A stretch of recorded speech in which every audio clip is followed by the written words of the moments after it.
नमस्कार विद्यार्थी मित्रांनो, वसुंधरा अकॅडमीमध्ये तुम्हा सर्वांचं स्वागत आहे. मित्रांनो, आजच्या या व्हिडिओमध्ये आपण भारतीय राज्यघटनेतील सर्व महत्त्वाची कलमं एकाच व्हिडिओमध्ये अभ्यासणार आहोत. ही अशी कलमं आहेत जी तुम्हाला परीक्षेमध्ये वारंवार विचारली गेलेली आहेत, त्यामुळे ही तोंडपाठच करा. कसाही प्रश्न आला तर तो तुम्ही नक्कीच सोडवू शकता. कलम 1 ते 395 मध्ये जी काही सगळी महत्त्वाची कलमं आहेत ती आपण या ठिकाणी पाहणार आहोत. चला तर मग मित्रांनो सुरुवात करूयात. याची जर PDF तुम्हाला हवी असेल तर या व्हिडिओच्या डिस्क्रिप्शन बॉक्समध्ये तुम्हाला आपल्या टेलिग्रामची लिंक दिली, तिथून तुम्ही ते टेलिग्राम जॉईन करा, तिथे तुम्हाला याची PDF मिळून जाईल. आता एकंदरीतच ज्यावेळेस 1950 मध्ये आपली घटना जी आहे ती लागू झाली, त्यावेळेस मूळ घटनेमध्ये किती कलमं होती, किती परिशिष्ट होती, किती भाग होते यावर आपल्याला प्रश्न विचारले जाते आणि सद्यस्थिती नेमकी काय आहे यावर प्रश्न विचारले जातात. आता मूळ घटनेमध्ये 8 परिशिष्ट होती, 22 भाग होते आणि 395 कलमं होती. सध्या जर आपण बघितलं तर 12 परिशिष्ट आहेत, 25 भाग आहेत आणि 465 प्लस कलमं आपल्या भारतीय राज्यघटनेमध्ये आहेत. मात्र जी काही आपली मूळ घटना आहे त्या मूळ घटनेतलं शेवटचं जे काही कलम आहे ते म्हणजे 395च आहे. आजही लक्षात ठेवा, कारण की नंतरच्या काळामध्ये बरीचशी उपकलमं जी आहेत ती घटनेमध्ये ॲड करण्यात आली, त्यामुळे सध्या संख्या 465 प्लस आहेत. जर तुम्हाला प्रश्न विचारला की मूळ घटनेमध्ये किती कलमं आहेत तर 395, सध्या जर किती आहेत असं विचारलं तर 465. ठीक आहे, तर तुलना करून हे तुम्ही अभ्यासू शकता. अत्यंत महत्त्वाचा भाग आहे. पुढे जाऊयात. आता जर आपण बघितलं भाग 1 मध्ये संघराज्य आणि त्याची जी काही राज्यक्षेत्र आहेत त्याच्याशी संबंधित कलमं आहेत. कलम 1 ते 4 मध्ये या तरतुदी आपल्याला पाहायला मिळतात. कलम 1 काय सांगतं? इंडिया म्हणजेच भारत. ओके, तुम्ही बऱ्याचदा हे वाचलं असेल, ऐकलेलं असेल. India that is Bharat. Okay, तो राज्याचा संघ असेल. कलम 2 मध्ये नवीन राज्य सामील करून घेणे. ओके, याच्याशी संबंधित तरतूद आहे. जर समजा भारताचा एखादा भाग नसलेला भाग भारतामध्ये सामील करून घेणं, ते कशाद्वारे होईल तर ऑप्शन कलम 2 नुसार त्या ठिकाणी होणार आहे. आता उदाहरण जर आपण बघितलं, पाकिस्तानच्या ताब्यात असलेला जो काही सिंध हा भाग आहे, ओके, मागे आपले गृहमंत्री जे आहेत त्यांनी एक स्टेटमेंट केलं होतं की भविष्यात सिंध सुद्धा भारताचा भाग असू शकतो. मग जर समजा सिंधला भारताचा भाग बनवायचा असेल तर अशा वेळी ते कशानुसार होईल? कलम 2 नुसार नवीन राज्य भारतामध्ये सामील करून घेणं. कलम 3 काय सांगतं आपल्याला? विद्यमान राज्याच्या सीमा बदलणं, त्याची नावं बदलणं आणि नवीन राज्याची निर्मिती करणं. आता याचं जर उदाहरण आपण बघितलं तर आंध्र प्रदेश हे जे काही राज्य होतं मोठं, ठीक आहे, या आंध्र प्रदेशमधून काय करण्यात आलं होतं? तेलंगणा जे आहे ते वेगळं करण्यात आले मित्रांनो. मग हे कशानुसार करण्यात आलेलं आहे? कलम 3 नुसार. ओके, विद्यमान राज्यातून एखाद्या नवीन राज्याची निर्मिती करणे हे कोणत्या कलमानुसार? कलम 3 नुसार. किंवा एखाद्या राज्याची सीमा बदलणे किंवा त्याचं नाव बदलणं हे कलम 3 नुसार होतं. कलम 4 मध्ये काय सांगितलेलं आहे? आता वरील कलम 2 आणि 3 मधले बदल हे राज्य घटनेची दुरुस्ती मानली जाणार नाही. म्हणजे कलम 368 नुसार कलम 2 मधले तरतूद आणि कलम 3 मधली तरतूद जरी ते लागू झाली तर तिला घटना दुरुस्ती मानली जाणार नाही. तर हा भाग इथे लक्षात घ्यायचा आहे. पुढे जाऊयात. नागरिकत्वाशी संबंधित बाबी आपण बघूयात. घटनेचा भाग 2 याच्यामध्ये नागरिकत्वाशी संबंधित बाबी दिल्यात आणि त्यामध्ये कलम 5 ते 11 या कलमांतर्गत नागरिकत्वाशी संबंधित महत्त्वपूर्ण तरतुदी दिलेल्या आहेत. कलम 5 काय सांगतं? संविधान लागू झाले तेव्हाचं नागरिकत्व. ओके, ज्यावेळेस आपलं संविधान इथे लागू झालं तेव्हाच्या नागरिकत्वाबद्दल विधान करतं कलम 5. कलम 8 मध्ये काय सांगितलेलं आहे? भारताबाहेर राहणाऱ्या भारतीय वंशाच्या व्यक्तीच्या नागरिकत्वाबद्दल कलम 8 मध्ये तरतूद आहे. ओके, कलम 9 मध्ये परकीय नागरिकत्व स्वीकारल्यास भारतीय नागरिकत्व रद्द होणे याच्याशी संबंधित तरतुदी आहेत. लक्षात ठेवा. ओके, जर तुम्ही समजा अमेरिकेचं नागरिकत्व स्वीकारलं किंवा ब्रिटनचं नागरिकत्व स्वीकारलं तर अशा वेळी तुमचं आपोआप भारतीय नागरिकत्व काय होऊन जाईल? रद्द होऊन जाईल. कलम 11 नागरिकत्वाचे हक्क कायद्याद्वारे नियमन करण्याचा संसदेचा अधिकार. म्हणजे नागरिकत्वाशी संबंधित जे काही हक्क आहेत त्याचं कायद्याद्वारे नियमन करण्याचा अधिकार मात्र कोणाला आहे? इथं संसदेला आहे. कलम 11 नागरिकत्वाशी संबंधित हक्क संसदेला आहेत. लक्षात ठेवा गोष्टी बदलण्याचे. ओके, आता कलम 6 आणि कलम 7 हे दोन्ही कलम महत्वाचे आहेत, कारण की फाळणीच्या वेळीची स्थलांतराशी संबंधित बाबी त्याच्यामध्ये आहेत. म्हणजे कलम 6 आणि 7 या दोन्हीमध्ये तुम्हाला पाकिस्तानचा उल्लेख लक्षात ठेवायचा आहे. कलम 6 पाकिस्तानातून भारतात आलेले नागरिक आणि कलम 7 मध्ये भारतातून पाकिस्तानात गेलेले आणि पण परत भारतात आलेले नागरिक यांच्याशी संबंधित तरतुदी दिल्यात. कलम 6 मध्ये पाकिस्तानातून भारतात आलेले नागरिक आणि कलम 7 मध्ये भारतातून पाकिस्तानमध्ये गेले आणि पुन्हा पाकिस्तानमधून भारतात आलेले नागरिक यांच्याशी संबंधित तरतुदी कलम 7 मध्ये आहे. ठीक आहे. तर नागरिकत्वाशी संबंधित कलम 5 ते 11 मध्ये तरतुदी दिल्या आहेत. भाग 2 असणार आहे, तो भाग लक्षात घ्या. ओके. त्यानंतर मूलभूत अधिकार. आता मूलभूत अधिकाराशी संबंधित भाग कोणता आहे? भाग 3 मध्ये आपल्याला याच्याशी संबंधित तरतुदी ज्या आहेत त्या पाहायला मिळतात. डॉक्टर बाबासाहेब आंबेडकरांनी भाग 3चा उल्लेख सर्वात टीकात्मक भाग असा त्या ठिकाणी केलेला आहे, लक्षात ठेवा. ठीक आहे. सर्वात टीकात्मक भाग म्हटलेला आहे भाग 3ला. कोणी? बाबासाहेब आंबेडकरांनी. त्याच्यावर प्रश्न तुम्हाला परीक्षेमध्ये विचारलेत. आता मूलभूत अधिकार जे आहेत ते भाग 3 मध्ये कलम 12 ते 35 याच्यामध्ये दिलेले आहेत. त्यापैकी काही महत्त्वाचे आपण बघूयात, ज्यावर वारंवार प्रश्न तुम्हाला परीक्षेमध्ये विचारले गेलेत. कलम 14 कायद्यापुढे समानता, म्हणजे कायद्यापुढे समानतेची तरतूद कलम 14 मध्ये आहे. कलम 15 हे काय सांगतं? तर आपल्याला भेदभाव करण्यास मनाई करणारं कलम आहे. ओके.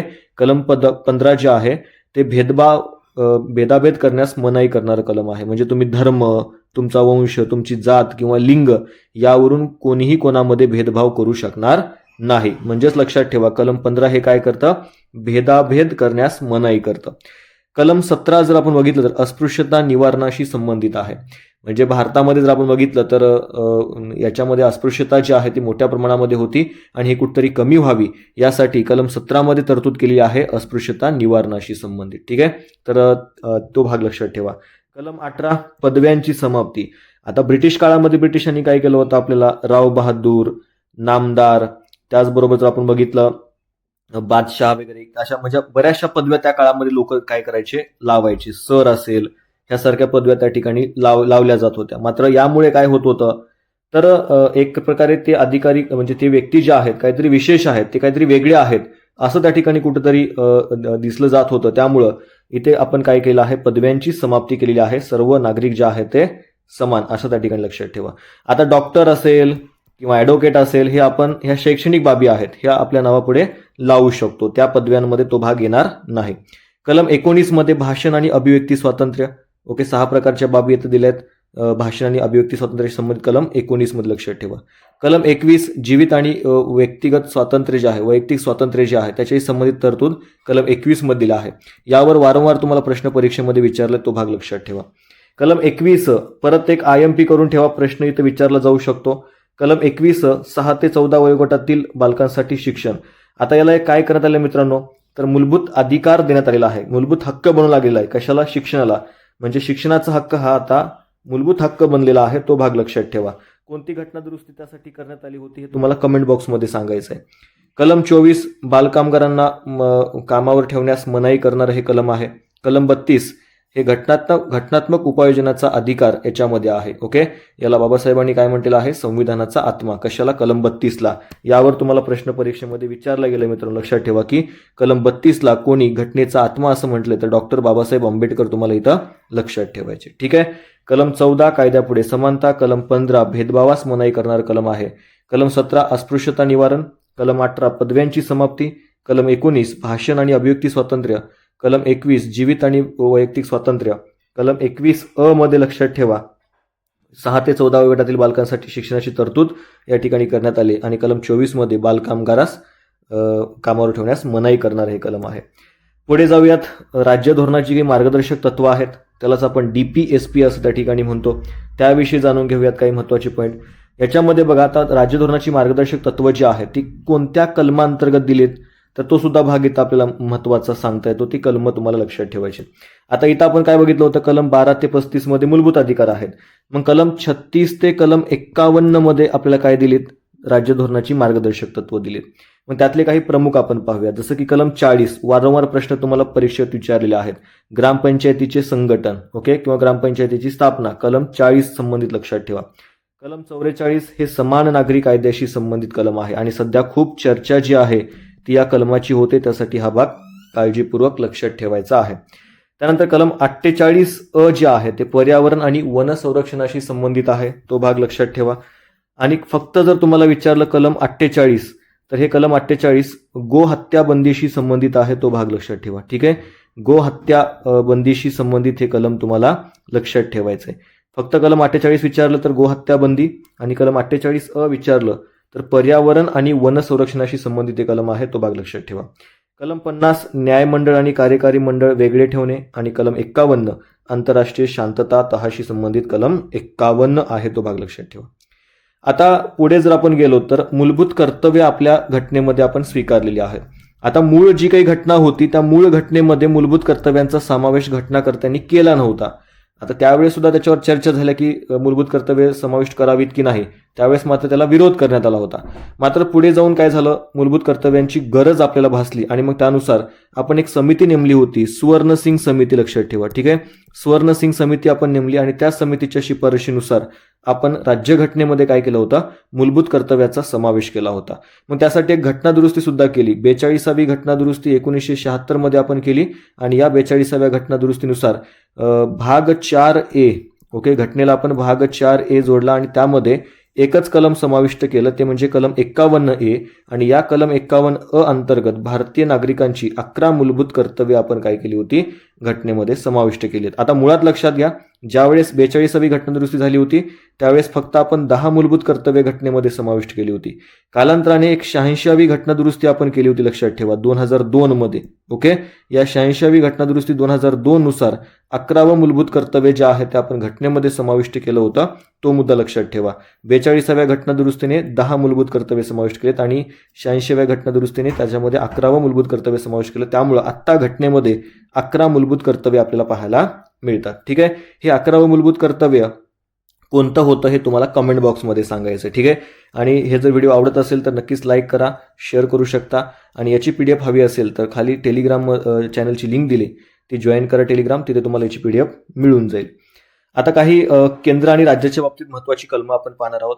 बघा, आता देशामध्ये जर आपण बघितलं, राष्ट्रपती पद आहे आणि राष्ट्रपती पदाविषयीची जी काही तरतूद आहे ती कलम 52 मध्ये केली आहे.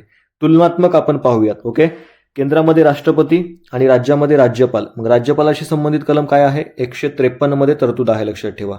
ओके, राज्यपाल पदाची तरतूद कलम 153 मध्ये आणि राष्ट्रपती पदाविषयी तरतूद कलम 52 मध्ये केली आहे. महान्यायवादी जर आपण बघितलं, केंद्रामध्ये महान्यायवादी त्याच्याशी संबंधित कलम 76 आणि राज्यामध्ये महाधिवक्ता आणि या महाधिवक्त्याशी संबंधित कलम 165 आहे.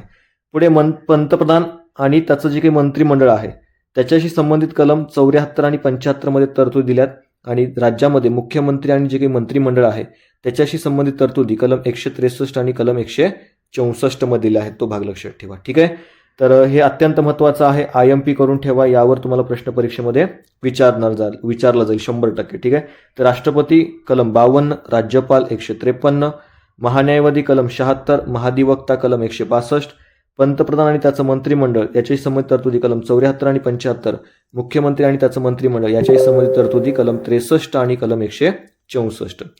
आता जे काही उपराष्ट्रपती पद आहे त्याच्याशी संबंधित तरतूद आपल्याला कलम 63 मध्ये दिली आहे आणि जे काही कॅग आहे त्याच्याशी संबंधित आपल्याला तरतूद कलम 148 मध्ये. कॅगवर तुम्हाला खूपदा प्रश्न परीक्षेमध्ये विचारले, तर लक्षात ठेवा कलम 148 कॅग पदाच्या तरतूद त्याच्यामध्ये दिल्या आहेत. आता काही महत्त्वाच्या बाबी आहेत, जसं की संसद आणि राज्यामध्ये राज्याचं विधिमंडळ. आता संसदेशी संबंधित कलम 79 आहे आणि राज्याचं विधिमंडळाविषयी कलम आहे 168. आता त्यानुसार बघा, राज्यसभा कलम 80 मध्ये राज्यसभेची तरतूद आहे आणि राज्यसभा हे वरिष्ठ सभागृह आहे. तसेच लोकसभेची तरतूद कलम 80 मध्ये आहे आणि लोकसभा हे काय आहे, कनिष्ठ सभागृह आहे. म्हणजे तुम्हाला इकडे प्रश्न परीक्षेमध्ये विचारले जातात की वरिष्ठ सभागृह कोणता आणि कनिष्ठ सभागृह कोणतं. तर लक्षात ठेवा, राज्यसभा हे वरिष्ठ सभागृह आणि लोकसभा हे कनिष्ठ सभागृह. आता लक्षात कसं ठेवू शकता, राज्यसभेमध्ये जर आपण बघितलं तर बऱ्याचदा अनुभवी लोक जे आहेत ती घेतली जातात आणि अनुभव जर आपण बघितला तर लगेच तो 25-30 वर्षामध्ये येतो का, तर नाही. 40, 50, 60 वर्षाची काही व्यक्ती असतील म्हणजे वरिष्ठ व्यक्ती ज्या आहेत ते राज्यसभेमध्ये असतात, त्यामुळे वरिष्ठ सभागृह तुम्ही त्याला म्हणू शकता. अशा पद्धतीने लक्षात ठेवू शकता. ठीक आहे, कलम 80 राज्यसभा आणि कलम 81 लोकसभा. आता राज्याच्या बाबतीत जर आपण बघितलं तर विधान परिषदेची जी तरतूद आहे ती कलम 169 आणि 70 मध्ये दिली आहे आणि राज्याची जी काही विधानसभा आहे याच्याशी संबंधित तरतूद कलम 171 मध्ये आपल्याला पाहायला मिळते. ठीक आहे, कलम 98 सचिवालय आणि कलम 88 विशेष अधिकाराशी संबंधित आहे, तो भाग लक्षात ठेवा. पुढे जाऊयात, पंतप्रधानाची काही कर्तव्य आहेत ती कलम 78 मध्ये दिलीत आणि मुख्यमंत्र्याची काही कर्तव्य आहेत ती कलम 167 मध्ये दिली आहेत. ओके, पंतप्रधानाची कर्तव्य कलम 78, मुख्यमंत्र्याची कर्तव्य कलम 167. त्याचबरोबर राष्ट्रपती काय करत असतात, अभिभाषण करत असतात बघा संसदेमध्ये, लोकसभा असेल किंवा राज्यसभा असेल, तिथे जे काही त्यांचं अभिभाषण होतं त्याच्याशी संबंधित कलम 87 आहे आणि राज्यपालाच्या अभिभाषणाशी संबंधित कलम 176 आहे. आता एकंदरीत जर आपण बघितलं तर बऱ्याचदा काय होतं, तर एखाद्या वेळेस विधेयक जे आहे ते लोकसभेमध्ये मांडलं जातं, राज्यसभेमध्ये मांडलं जातं आणि मग अशा वेळी काय होतं, तर त्या विधेयकावरून मतभेद होतात. ठीक आहे, बऱ्याचदा मतभेद होतात, लक्षात ठेवा. ओके.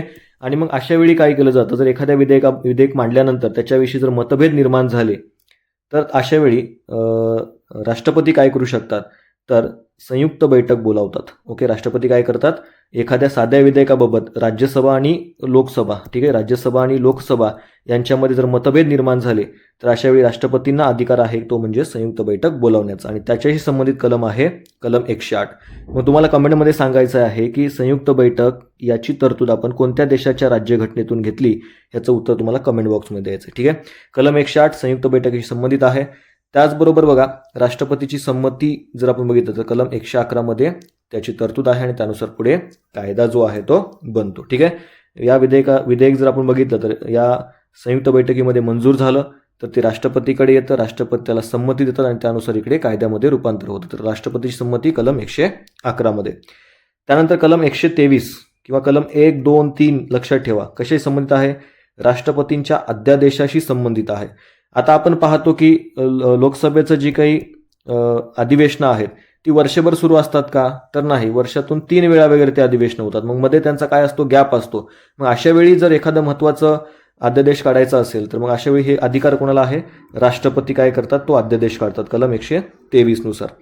त्यानंतर कलम 100 जे आहे ते गणपूर्तीशी संबंधित आहे, लक्षात ठेवा. ठीक आहे. कलम 100 हे गणपूर्तीशी संबंधित आहे. न्यायव्यवस्थेशी संबंधित काही कलम आपण पाहूयात. जसं कलम 129 अभिलेख न्यायालयाची तरतूद कलम 129 मध्ये आपल्याला पाहायला मिळते.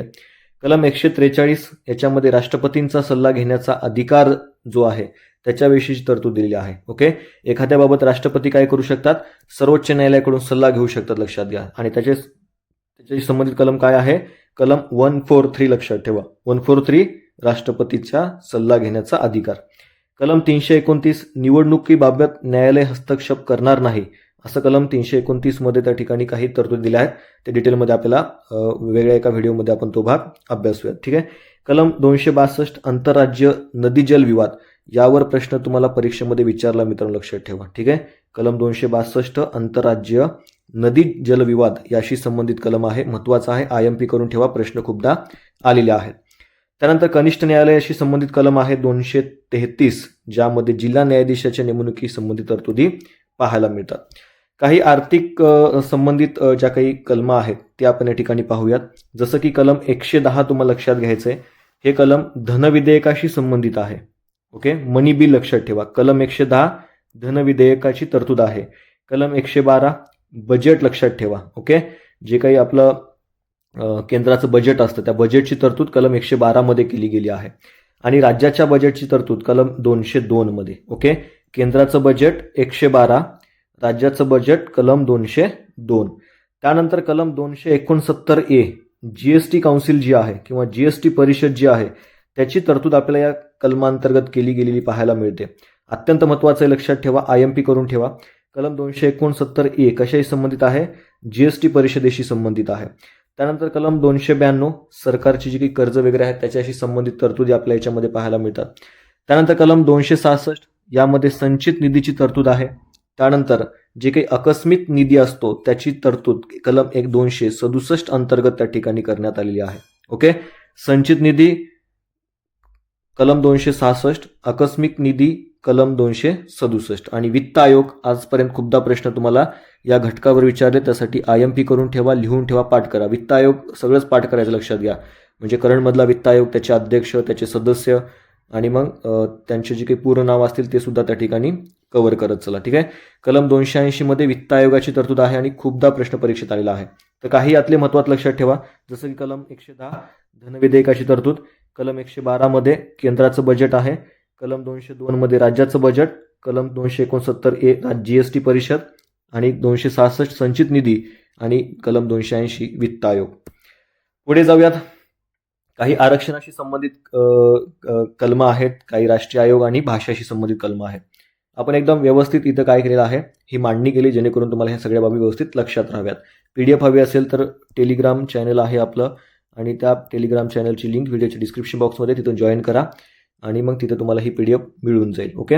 आता लोकसभा आणि विधानसभा यांच्यामध्ये SC आणि STना जे काही रिझर्वेशन आहे किंवा आरक्षण आहे याच्याशी संबंधित काही बाबी आपण पाहूयात. जसं लोकसभेमध्ये ST आणि SCच्या आरक्षणाची तरतूद कलम 330 मध्ये आहे आणि विधानसभेमध्ये SC आणि STच्या आरक्षणाशी संबंधित कलम 332 आहे. तसेच बघा, SC आयोगाशी संबंधित कलम 338, ST आयोगाशी संबंधित कलम 338A लक्षात घ्यायचा आहे. ओके. बघा, आता ह्या इथं कन्फ्युजन होऊ देऊ नका. SC आयोग कलम 338 आणि ST आयोग कलम 338A लक्षात ठेवायचं आहे. ओके.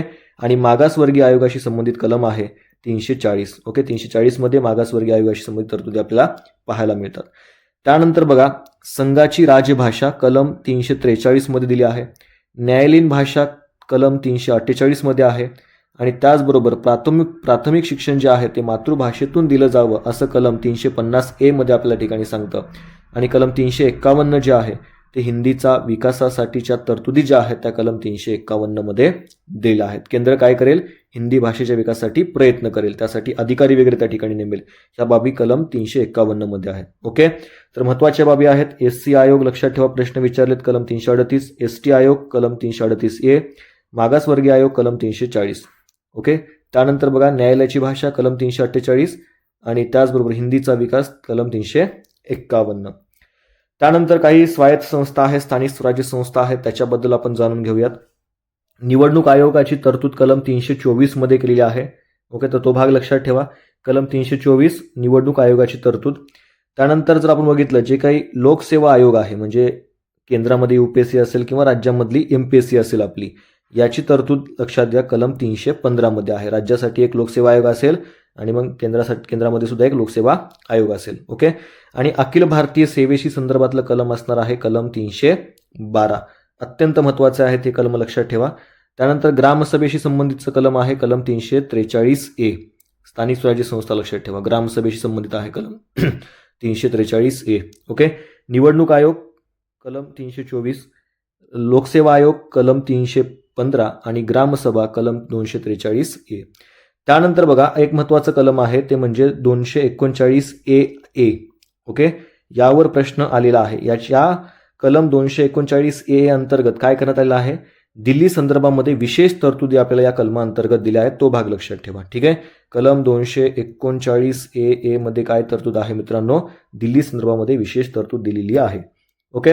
आता आणीबाणीशी संदर्भातले काही महत्वाची कलम आहेत. अत्यंत महत्वाचा हा सुद्धा भाग आहे मित्रांनो, लक्षात ठेवा, प्रश्न आलेले आहेत. कलम 352 मध्ये राष्ट्रीय आणीबाणीची तरतूद आहे, ज्याला आपण नॅशनल इमर्जन्सी असं त्या ठिकाणी म्हणतो. त्यानंतर बघा, कलम 356 मध्ये राष्ट्रपती राजवटीशी संदर्भातल्या तरतुदी दिलेल्या आहेत. ओके. त्यानंतर कलम 360 मध्ये आर्थिक आणीबाणी विषयीच्या तरतुदी दिल्या आहेत. आता आजपर्यंत जर आपण बघितलं तर राष्ट्रीय आणीबाणी सुद्धा लागलेली आहे, राष्ट्रपती राजवट बऱ्याचदा त्या ठिकाणी वेगवेगळ्या राज्यांमध्ये लागलेली आहे. मात्र आजपर्यंत एकदाही आर्थिक आणीबाणी देशामध्ये लागू झालेली नाही. कोरोना काळामध्ये आपल्याकडे चर्चा सुरू होत्या की आर्थिक आणीबाणी लागू होईल, मात्र त्या कोरोना काळामध्ये सुद्धा आपल्याकडे आर्थिक आणीबाणी लागू झालेली नव्हती. ओके. तर ह्या बाबी लक्षात ठेवायचे. कलम 365, केंद्राचे निर्देश न पाळल्यास अशा वेळी राज्यामध्ये राष्ट्रपती राजवट लागू केली जाते, तर तो एक भाग लक्षात ठेवायचा आहे. कलम 61 जे आहे ते राष्ट्रपतीवर महाभियोग, ओके, म्हणजे घटनाभंग या कारणावरून काय केलं जातं, राष्ट्रपतीवर महाभियोग दाखल केला जातो आणि त्याशी संबंधित कलम आहे कलम 61 मध्ये तरतूद. कलम 361 मध्ये राष्ट्रपती आणि राज्यपाल यांना कायदेशीर संरक्षण जे आहे त्याच्याशी संबंधित तरतुदी कलम 361 मध्ये आहेत आणि कलम 361A मध्ये आपल्या प्रेसचं स्वातंत्र्य दिलेलं आहे. ठीक आहे. तर या तीन महत्त्वाच्या लक्षात ठेवा. कलम 352 राष्ट्रीय आणीबाणी, कलम 356 राष्ट्रपती राजवट आणि कलम 360 आर्थिक आणीबाणी संबंधित आहे. मोस्ट IMP करून ठेवा. आणि कलम 61 वर सुद्धा प्रश्न आलेला आहे, राष्ट्रपतीवर महाभियोगाशी संबंधित तरतुदी दिल्या आहेत, याला सुद्धा IMP करून ठेवायचं आहे. ओके. तर अशा पद्धतीनं ह्या सगळ्या बाबी आपण इथं कव्हर केल्यात.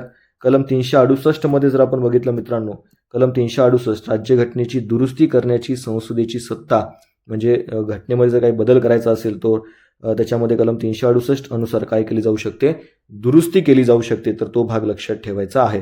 मात्र आपले संविधान काळानुसार बदल स्वीकारते, तरीही आपली जी काही मूलभूत चौकट आहे ती अबाधित ठेवत काय करू शकतो आपण, कलम 368 अंतर्गत घटनेमध्ये दुरुस्ती करू शकतो. मूळ जो काही गाभा आहे घटनेचा त्याला आपण हात लावू शकत नाही. तर तो मुद्दा इथं काय करायचं तुम्हाला लक्षात ठेवायचा आहे. तर अशा पद्धतीनं हे जे काही महत्त्वाचे कलम होते ते आपण बघितलेले आहेत.